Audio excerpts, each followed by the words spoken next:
Hey, fourth grade, I am here to share a new and exciting reading tool with you that's right in BCPS 1. So this tool is something you can access here at school, but you can also access it at home. We're going to get you logged on to BCPS 1 just like we do every day. You're going to find this new tool in digital content. This new tool is called Tumble Books Cloud Junior. If you scroll down a little bit, it's right here in the corner. This is going to be an e-reader. It's going to allow the screen to read text to you. So here's the home page. This is what it looks like. Just take a look at all these different options that we have. We've got ebooks, read-alongs, videos, audiobooks, graphic novels, and even nonfiction. This is going to be a really great tool for you guys to use on your independent work and your homework where you have to read books. There's a ton of different types of books in here, and they will read to you, which is the best part. For our assignment tomorrow in small group, you're going to be using read-alongs. So we're going to go ahead and click on read-alongs. And if you look across the top, you can see all the books are in alphabetical order. The book we are going to read is called Ants Can't Catch Flying Saucers. So we're already in the A's. I'm just going to scroll down to find it. Here it is. If you needed something else, you could always do it in the search box up here on the right. Once you find the book that you want to read, you're going to click Read Online. The book's going to open right up. Take a look down here at the bottom.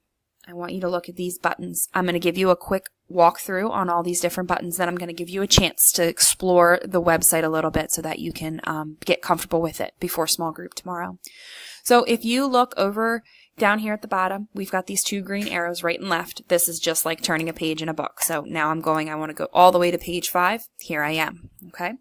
You also have the option of jumping chapters. So if I wanted to go check out chapter 5, I'm going to click chapter menu and jump to chapter 5. And here it is. The next one, this is going to be really helpful for those of you who get pulled into small groups or those of you who have to leave the room for band or speech or whatever you need to leave for. This is our bookmark button. I'm going to go to this next page here. Bookmark button is just like a bookmark you would put in a traditional book, like your sticky note or some of you have pictures of your family members from home. You're going to click bookmark and you're going to set bookmark. So it doesn't matter anywhere you go in the book. If you need to go back to where you were, you're going to click bookmark again and click go to bookmark. And look, it jumped me right back. These next two buttons, these are settings that are going to change the way your screen looks. You can click on text options and make the font bigger, but I really don't want you spending a ton of time with the color options. There really isn't any reason for you to be using that button when you're in small group. Take a look at this button. This is called My Notes. This is really important, so make sure you're listening. My notes are your comprehension questions. Instead of doing paper and pencil, I've embedded them right into the book. We are going to read chapter 1 tomorrow, so I'm going to jump to chapter 1. I'm going to go to My Notes, and a little box will pop up. Here are your comprehension questions. For every chapter, there are directions, and then there are questions.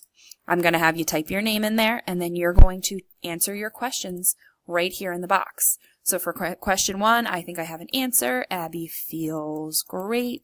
That's not a fourth grade answer, so make sure yours is more detailed. And once I'm done, I'm going to click Save, and you can X out of it, and the box will disappear. When you come to small group discussion, you can click My Notes, and your answers will appear right on the screen. My recommendation to you is that you preview My Notes before you begin reading so that you know what you're looking for while you're reading. Last tool, but probably the most important one for your purposes, is this little blue button down here in the left-hand corner. Looks like a play button, right? That's because it is. If you click this play button, it will read aloud to you. Watch the yellow on the screen for just a second, and you'll see what I mean.